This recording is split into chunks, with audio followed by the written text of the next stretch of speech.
እጅግ በጣም የታወቁ የድጓ መምህር ናቸው። የአቋቋም መምህር ናቸው።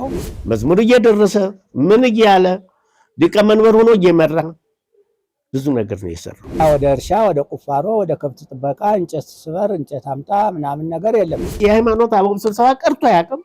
እኔ ሂጅ አላውቅም። አልፎ አልፎ ነው የማይደው። እሱ ግን መደበኛ አበል ሆበል እያለ ጆሮዬን እያፍተለተለ በጣም ተግባቢ፣ በጣም ትሁት፣ ክፉ ነገር የጠላ ወዳዴ ጾም ላይ እሱ ነው የሚቆመው። የአብይ ጾም ማለት ነው። የአብይ ጾም ጾመ ጾመ ወናፍቅር ቢጸነ በጃንሆይ ጊዜማ የሚባለው በየመንገዱ እየሄድክ ታገኛቸው ነበር ነው። በቤተክርስቲያንም ታገኛቸዋለህ፣ በገበያም ታገኛቸዋለህ፣ ሆስፒታል በሽተኛ ሊጠይቁ ሲሄዱ ታገኛቸዋለህ፣ ለምርቃት አንዳንድ ፋብሪካ ሲሄዱ ታገኛቸዋለህ። ኃይላለ ጥበብ ክርስቶስ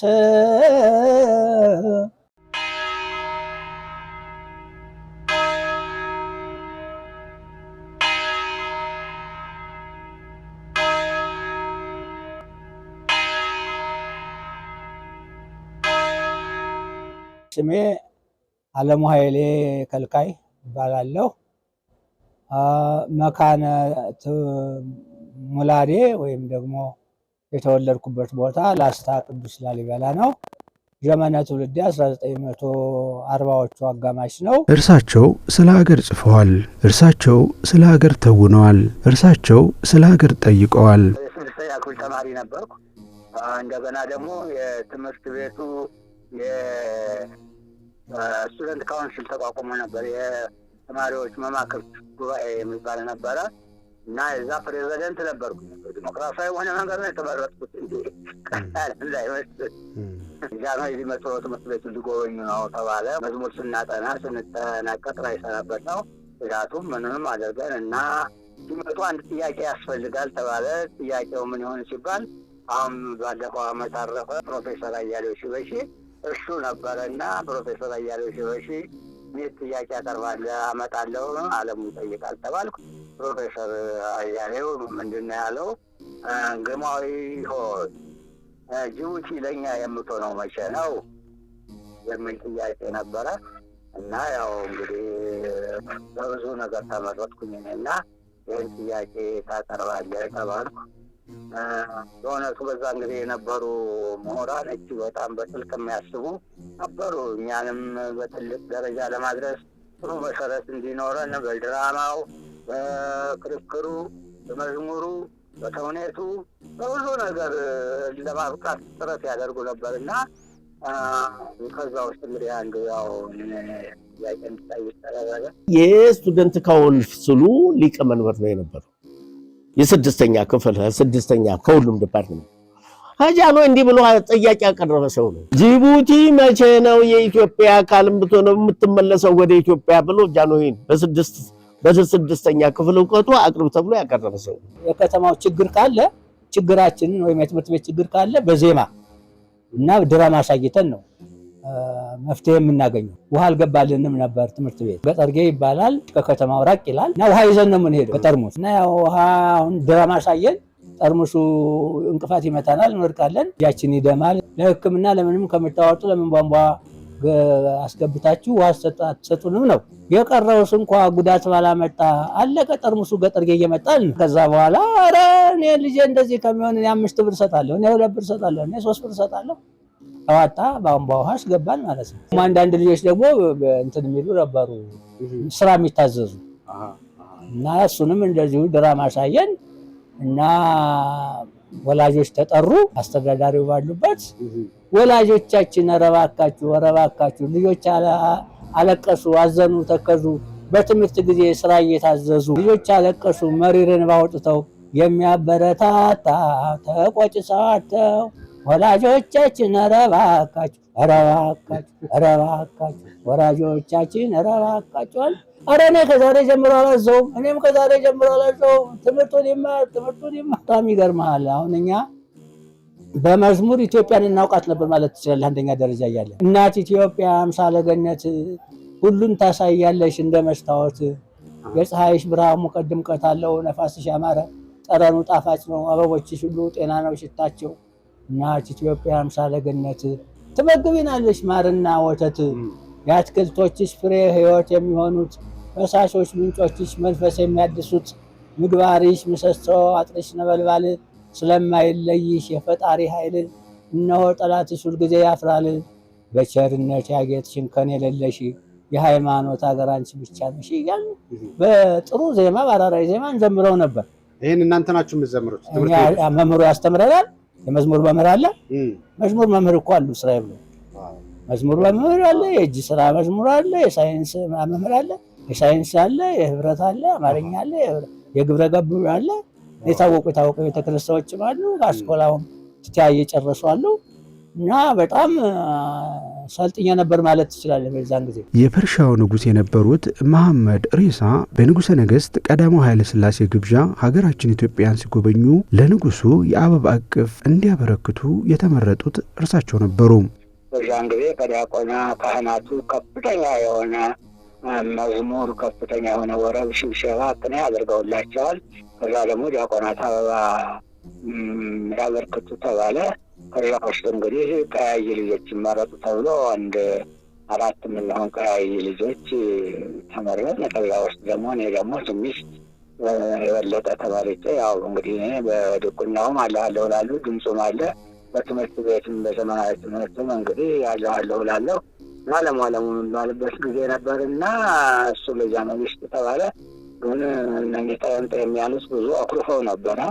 እኛ ስለምን ሳንመረጥ ቀረን ብለው በተለይ እንዳማረ የሚባል የዲያቆን ነበረ። እሱ እንዴት በጥቁር ሀገር ጥቁር ይጠላል ብሎ ነኝ ብሰጠው እንደውም ልጃ ነው ብሎ ብዙ በጥብቅ አስነሳ።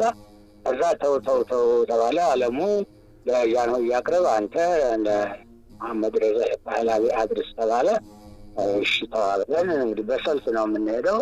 በሰልፍ እኔ ቀድሜ ዋንበር ካፊለ ዲበርሱ ዘመን ኩክቡር አዮ ሳለቀ ዋቆ ለነዋህ መዋዕል ለዓለም ዓለም የሚሆን ምስዋክ እሱን ኃይለተ የሰሳ ንጉሥ ላይ የሚገኝ ነው። እሱን እየዘመርኩኝ ፊት ለፊት ስሄድ እንዲያው ከኋላ ላጥ ብሎ መጥቶ ቀድሞኝ ሄዶ ለጃንሆይ ይሰጥ አለ እና በጣም ተበሳጨው፣ ተናደድኩ። በኋላ ግን እሳቸው ጋር ሲቀርብ ጃንሆይ እግዚአብሔር ይስጣቸውና መጀመሪያ ለእንግዳ አሉት።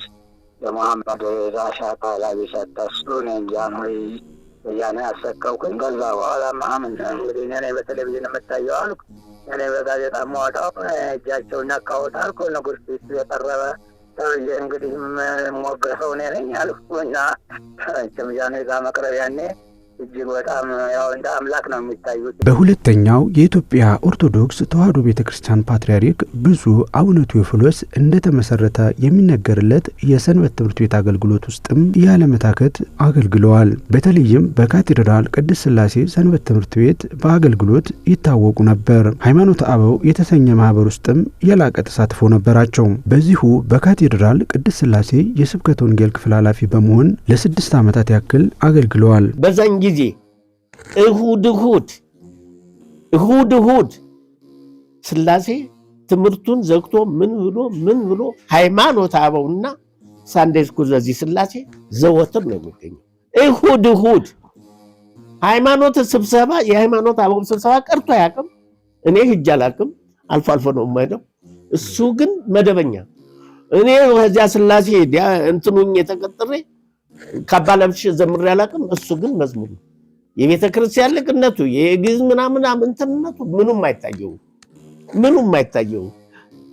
አሁን እኛ እንትን ያለብን በዛን ጊዜ ባይዘዝ ኢምፔሪየር በነገራችን ላይ እግር መንገድ ልንገርህና እንድታውቀው በኢትዮጵያ ታሪክ ውስጥ ሳንዴይ ስኩል የተፈጠረበት ቦታ ሴቶች መዝሙር የጀመሩበትና ክስም የቀረበበት ቦታ ቅድስት ሥላሴ ሆኜ ነው። ይህንን እንኳን ያላደረኩት ሥላሴ ነው የተጀመረው። ሳንዴይ ስኩል ሥላሴ ነው። ክሱ ጃንሆይ ድረስ ቀርቧል። ሳንዴይ ስኩል የምታውቁት ሥላሴ ነው የተፈጠረው። ዶክተር አክሊሉ ሀብቴን መጠየቅ ትችላላችሁ። በሕይወት አሉ፣ መጥተዋል አዲስ አበባ። ጋሽ አለሙ ግጥር አድርጎ መዝሙር እየደረሰ ምን እያለ ሊቀ መንበር ሆኖ እየመራ ብዙ ነገር ነው የሰራው። የሥላሴ ሁሉ ተመራጭ እንትን ነገሩ ነው። በዚያ በቤተ ክርስቲያን አካባቢ እጅግ በጣም ትሁት። በነገራችን ላይ እኛ ሌላ ድግሱንም ምናምንም ጋሽ አለሙ ድግስ አይሄዱ። እኛ ወደ ዘኪያችን ስነድ እሱ መዝሙር ነው ያለ እዚህ ሳንዴይ ስኩል ነው እንትን ሲያገልግል የምታገኘውና ይሄ ነው አጠቃላይ ሁኔታው።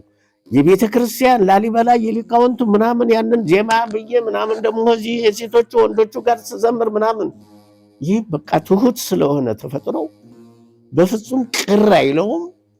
ዜማውን እንትኑን አቋቋሙን ወረቡን እንደሚችል ሰው አይደለም ይወስደው። ልክ እንዳንድ እንትልሽ እንደ ጀማሪ ሰው ሆኖ ነው አክት የሚያደርገው። ጌታ በወንጌል ቀኝ የሚሰጠውን ግራ አይወቅ ብሎ እንዳስተማረ እርሳቸውም እንዲሁ በማድረግ ይታወቃሉ። እጅግ ወንድም አፍቃሪ፣ ድሃ ሆኖ ገንዘብ የተጸየፈ ድሃ ሆኖ የተቸገረ ሰው ሲያገኝ የተለየ ነገር ያለው እንደሱ አይነቱን ሰዎች ብዙ የሚሉት አለ። ከመስሪያ ቤት ይባል የነበረውን ቋንቋ አካዳሚ ሳለ የነበረው ቅጽል ስም ልናገር IMF ነበር የሚባለው። ምክንያቱም አይጠጣም። ሌሎቹ ለመጠጥ ነው ሁሉ የሚበደሉት። በአባቶች አባባል እንዲህ አይነቱን ሰው ምን ይሉታል? ስራ ወዳድ፣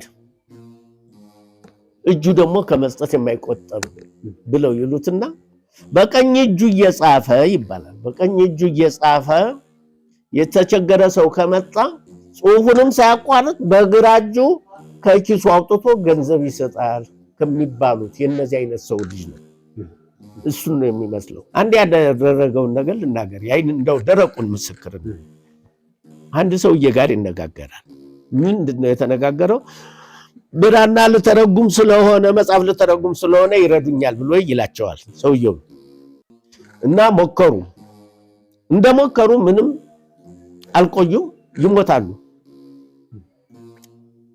መጽሐፉን ጨርሶ ምን ሆኖ እሳቸው አልሞከሩትም እኮ እንደው አንድ ሁለት ቀን እንደዚህ ነው። መጽሐፉን ጨርሶ ታትሞ ምናምን ተሸጠ። ወላጆ ሚስትየው አያውቁም፣ ልጆቹ አያውቁም።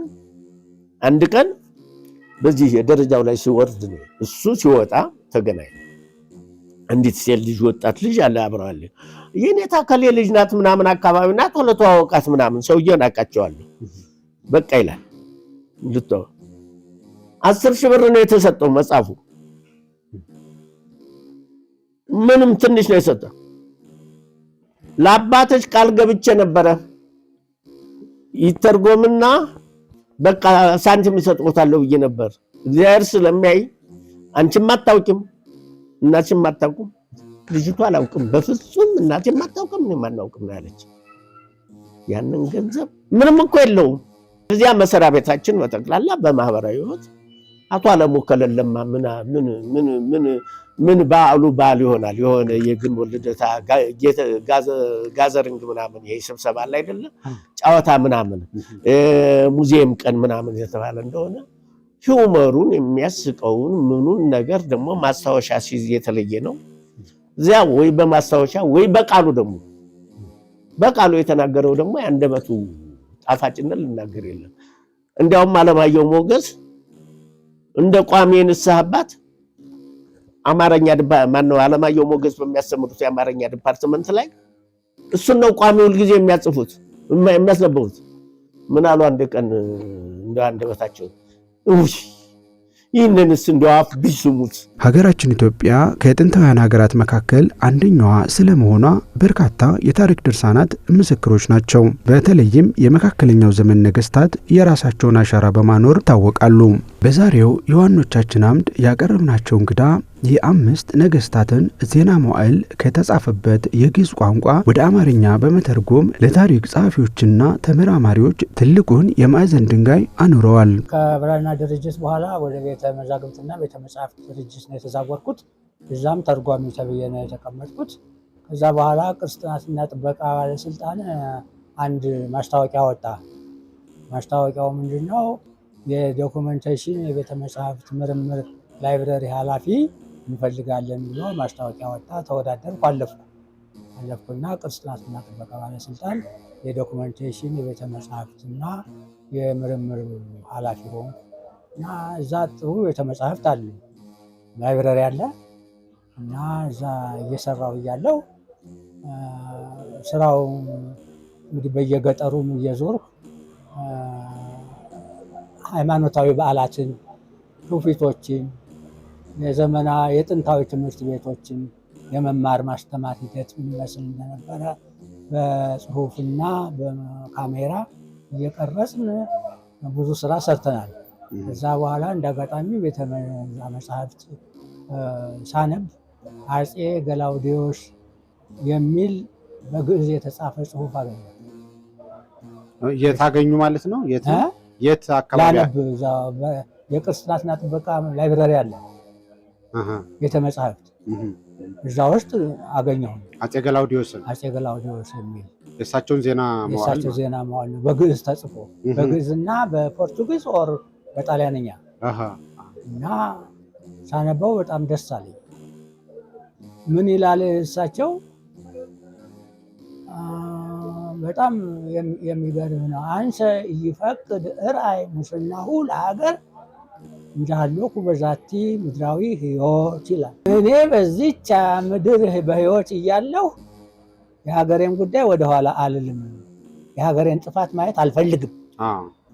ይሄ ራሴ መታይ እንደዚህ አይነት መሪዎች እኮ በ17ኛው ነው እንደዚህ በ16ኛው እኮ ነው። እና ይሄን አየሁኝ። የለም ይሄ መተርጎም አለበት አልኩኝ። አንዱ ይሄ ነው። ሁለተኛው ዋናው ነገር ምንድነው? እኔም ስማር ታሪክ ስንማር ብዙ በእንግሊዝኛ ነው። በእንግሊዝኛ የሚያስተምሩት ግን የኛውን ሀገር ታሪክ ሲያስተምሩን ከዚሁ ከዜና መዋዕላቱ አይወጣም። ቅንጭብጫቢ ነው፣ በእንግሊዝኛ ነው። እንግሊዝኛውን ብዙ አይገባንም። ሃይስኩልም እያለን ዩኒቨርሲቲም እያለን እና ብዙ ችግር እንዳለ ተረድቻለሁ። እኔ አሁን ያኔ በአማርኛ ቢሆን ኖሮ መቼም እንዴት ያለ ሊቅ ሆን ነበር ነበረ። ግን በሰው ቋንቋ መከራህን ታያለህ። ዲክሽነሪ ፈልገህ ቃላት ተርጉመህ እዛ ተፈትነህ ምን ብለህ ምን የረባ እውቀት እንኳን ታገኝበት። እንደው መምህሩም ዝም ብሎ ለስሙ እንግሊዝኛ ይላል እንጂ እኮ አማርኛ ነው አብዛኛው ትምህርቱ። እና የመካከለኛው ዘመን ታሪክ ብዙ ችግር አለብን እያሉ ይነግሩኝ ነበረ ፕሮፌሰር ሽፈራው በቀለ። ፈረንጆች በውጭ ቋንቋ ግዕዝ አውቀው ዜና ያሳየህ ግዕዝ ተምረው ግዕዙን እንደገና በሀገራቸው ቋንቋ ተርጉመው ለዓለም አሰራጭተውታል። በፈረንሳይኛና በግዕዝ፣ በጣሊያንኛና በግዕዝ፣ በፖርቱጊዝና በግዕዝ፣ በስፓኒሽና በግዕዝ እንደዚህ አድርገው ተርጉሞ አስቀምጠውታል። እኛ ግን ዝም ብለን ቁጭ ብለናል። ምንም ነገር የለም። የምናውቀው ነገር ፈረንጁ ተራቆበታል። እንኳንስ የኢትዮጵያን ብራና መጽሐፍት ቀርቶ ዋና ዋናዎቹን ይሄ የጥንቆላውን የአስማቱን የመተቱን ሁሉ በደንብ ጽፈው አጥንተው መርምረውታል፣ አጥንተውታል ብጥር አድርገው እና እንዲህ ፈረንጂ እንደዚህ ሲያደርግ እንዴት እኛ የሚል ቁጭት መጣብኝ። የተወሰኑትን መጽሐፍት እንዲታተሙ ያደረጉለት ፕሮፌሰር መስፍን ወልደማርያም ናቸው። እና ሰሜን መዘጋጃ ቤት እንደውም አንድ ቀን እንደዚህ ብሎ አቶ አለሙ እንደዚህ ብሎ እና ፕሮፌሰር እንትና ሽፈራው እነሱ ሁሉ ነበሩ እና ምናምን ነበሩና መስፍን ወልደማርያም በጣም ተቆርቋሪ ናቸው። እዚህ ታሪካዊ እንትን ነገር ሳይተረጎም ቀረ ግዝም ያውቃሉ። በነገራችን ላይ እስር ቤትም ሆኖ የግዙን ዳዊት ላክልኝ ገዝተ ላክልኝ ተብሎ የተባለ ሰውዬና ገዝቶ ወሰደላቸውን ሰው አውቃለሁ። በአጋጣሚ በግዝ ማንበብ ነው ደስ የሚላቸውና የዲቁና እንትን ባግራውንድ ስላላቸው መጽሐፍቶቹ ሳይተረጎሙ የሚል በጣም የሚያዝንተናል። እሱ ነው ሰው አፈላልገው ምናምን ጋሻ ለሞ መቼ ያፈላልጋል? ያፈላልጋል እንዴ? አይችልም። የሚችልም አይመስለኝም። እሱ በነላሊበላ የመጣበት እንደሆነ በየእንትኑ ፓርላማ ድረስ ሲካሰስ ነው የሚውለው። አንድ ዘፈን የወጣ ዘፈን ሁሉ አሳግዷል። ፍርድ ቤት ቀርቦ እንትን ሆኖ ለተሾመ ተጋ ተናግሮ ቅዱስ ላሊበላ መቼም ስሙን በድንጋይ ላይ የጻፈ ንጉስ ነው። ሞተው በህይወት ከሚኖሩ መካከል ዋናው እሱ ነው። እንግዲህ ህንፃው ይመሰክራል፣ ስራው ይመሰክራል። ግሩም ያንተ ድንቅ እየተባለና ግን አንዳንድ በዚህ በተለይ አዲስ አበባ አካባቢ ላሊበላ እያሉ ሰውን የሚሳደቡ አሉ እና በተለይ ደግሞ ተከልክሎ ነበር። በጃንሆይ ጊዜም ላሊበላ እንዳይባሉ እነሱ የሚለምኑት ማነው አሚና አባውዴ ነው እንጂ የሚባሉት ላሊበላ አይባልም። ከጻድቁ ንጉስ ላሊበላ ጋር አታገናኙት እየተባለ ተከልክሎ ነበረ እና ጎሳዬ ምን እንደነካው እንጂ ላሊበላዋ አሚናዋ የሚል ዘፈን አውጥቶ በጣም ተለቆ ነበርና ይህ ነገር እጅግ ብዙ ሰዎችን ያሳዘነ ጉዳይ ነበረ፣ በተለይ ተወላጆችን እና በዚህ ምክንያት ትክክል አይደለም ብዬ ኔሽን የሚባል መጽሔት ነው ጋዜጣ ነበረ፣ በዛ ላይ ጻፍኩኝ። ቅዱስ ላሊበላ ቅዱስ ነው፣ ጻድቅ ነው፣ መልአኩ ቅዱስ ሚካኤል ያወጣለት ስም ነው እና ትልቅ ስም ነው፣ ስራው የሚመሰክር ነው እና እሱን በዚህ በአሚና ስም መሰየም ትክክል አይደለም። እነሱ ስማቸው አሚና ነው፣ አባውዴ ነው። እንደውም መስፍን መሰለ ማስተርሱን ሰርቶበታል በዚህ እና ሄዶ ጠይቋል። በኢትዮጵያ ውስጥ እየዞረ እነሱ ያሉበትን ቦታ ሁሉ ጠይቆ እኛ ስማችን አሚና ነው፣ አባውዴ ነው፣ ሌላም እንደዚህ ነው እንጂ ላሊበላ እንባልም። እኛ ግን በዚህ በሸዋ ስንመጣ ላሊበሎች መጡ ይብናል። እኛ መቼም በጻድቁ ስም በመጠራታችንና ሽልማት በማግኘታችን ደስ ይለናል እንጂ እኛ ስማችን አይደለም ብለው መስክረዋል እነሱ እና ይሄ ለምን ይሆናል በሚል ነው የጻፍኩት። ከዚህ በኋላ እንግዲህ ክርክር መጣ። ለምን አይዘፈንም ምናምን የሚል ብዙ በጋዜጣም በምንም ተመላለስ፣ ብዙ ሰዎችም አስተያየት ሰጡበትና ከዛ በኋላ እንግዲህ ተሾመ ቶጋ የሚባሉ ክቡር አምባሳደር ተሾመ ቶጋ የኛ ሚኒስትር ነበሩ፣ ባህል ሚኒስትር ነበር የምሰራው ያኔ እና እሳቸውንም ነገርኳቸው። ህዝቡ ሊመጣልዎት ነው፣ ቅዱስ ላሊበላ ህዝቡ እንዲህ እየተሰደብን እስከ መቼ ነው ንጉሱ ይሰደባል በሚል ካልሆነ ስም ጋር አስተሸት አድርጋችሁ ለምንድን ነው ይሄ የተከለከለ ነበር አሁን የሚከልከል ተባለ። እሳቸውም ለአቶ በረከት ደወሉ። አቶ በረከትም እኔም ሄጄ ነበረ እና እንዲከለከል ሁለተኛ እንደዚህ እንዳይባል እሱ ቅዱስ ላሊበላ ነው የሚባለው እዚህ አሚና እና አባውዴ አባደር ሆኖ እንደዚህ ሌላ ስማቸው ነው ተብሎ ሬዲዮም በጋዜጣም በሌላም ቦታ እንዳይነገር ብለው ትእዛዝ ተሰጥቶበት በዛ አማካኝነት ነው ያከተመው። በእነዚህ መጽሐፍቶች በሚሰራበት ጊዜ አሉት ሌሎች ጓደኞች እነን የጀመሩ ከብራና መጽሐፍትና ምናምን ጋር የተነጋገራቸው ሰዎች አሉ። እነሱ ጋር በመሆን ነው ብዙዎቹን ማን ነው አልፎ ምንድነው እንደ ፕሩፍ ሪዲንግ ነው እሱ ይተረጉማል። ምን ታዩታላችሁ? አስተያየት ስጡት። ኤዲቲንግ አለ እንደዚህ አይነት ነው መንገዱ ነው ራሱ ነው የሚለፋበት። በጣም ሃርድ ወርኪንግ ነው። እንደኛ ጠላ ቤት አይሄድም። ራሱን በመጠበቅ እኔ እንጃ ባህታዊም በሱ ልክ የሚቆጥበው እንትን ያለ አይመስለኝም። እውነት ለመናገር ነው አዶን ዴርቱ ላይ መዋሸት በፍጹም አልወጣም። በጣም የተለየ ነው። ሰብናው ያስቀናል በጣም እንጆየብል ነው። ደስታ ነው፣ ሃፒነስ ነው። ፔሲሚስት አይደለም፣ ኦፕቲሚስት ነው። ሁልጊዜ ደስታ ነው። በሰላም ከኖረ እንትን ነገር ነው። በቃ ጫወታው ከተናገርከው ምን ካለው በቃ ሌላ ነገር ነው በጠቅላላ። የአማርኛ መዝገበ ቃላት አበው እንደሆኑ ከሚነገርላቸው አለቃ ኪዳነ ወልድ ክፍሌና ደስታ ተክለወልድ ስነ ግጥማዊ ቁጭት ወደ ስነ ጽሁፍ ሳይወሰዱም እንዳልቀሩ ይናገራሉ። በተለይ አለቃ ኪዳነ ወልድ ክፍሌ መዝገበ ቃላት እና ሰዋስው መጽሐፍ በእጄ ነበርና እሱን ሳነብ ስለ ግዕዝ በጣም ነው የሚቆረቆሩ እሳቸው። የእሳቸው ተማሪ ደግሞ ነበሩ ደስታ ተክለወልድ የሚባሉ የእሳቸው ተማሪ ናቸው። እሳቸው ግዕዙን ሲሰሩ ኪዳነ ወልድ ደግሞ አማርኛውን መዝገበ ቃላት ያሳተሙት እሳቸው ናቸው። 30 ዓመት ለፍተው አርቲስቲክ ማተሚያ ቤት ይሰሩ ነበር። እዛ ነው የታተመው አማርኛው እና የሀገሩን ቋንቋ ተምሮ ንባብ ከጽፈት ሳያውቅ የአማርኛን ግስ በማቃለል ግዕዝን ደግሞ በመናቅ የፈረንጅ ፊደል አጥንቶ ምንም ቢያስተውል ቢራቀቅ የሰው ወርቅ አያደምቅ የሰው ወርቅ አሉ። ማናቸው ደስታ ተክለወልድ። ያ መዝገበ ቃላት ስናዘጋጅ እሱን እንጠቀም ነበርና እዛ ላይ ያገኘሁት እንዲሁ እውነታቸውን እኮ ነው። የሀገራችን ቋንቋ ሳናውቀው እንግሊዝኛ ጀርመንኛ እያልን ምንድን ነው እና ይሄ መዝገበ ቃላት አለ የኪዳነ ወልድ ክፍሌ። እሱንም ራሴ በደንብ አድርጌ ማጥራት ጀመርኩ በግሌ ሳላቋርጥ እሱም አለ። ከዛ ደግሞ የእሳቸው መጽሐፍ ደግሞ ይመክራል። እናንተ እንጂ ናችሁ የአፍሪካ ራስ ቅል ባለነጭ ምንድን ባለነፃ አክሊል ግዕዝ አማርኛ ሁለቱ ቋንቋዎች ታናሽ ታላቅ አባይ የአፍሪካ ወንዞች ከዚህ አልፈው ተርፈው በባህር በየብስ ገና ይሰፋሉ እንደ እግዚአብሔር መንፈስ።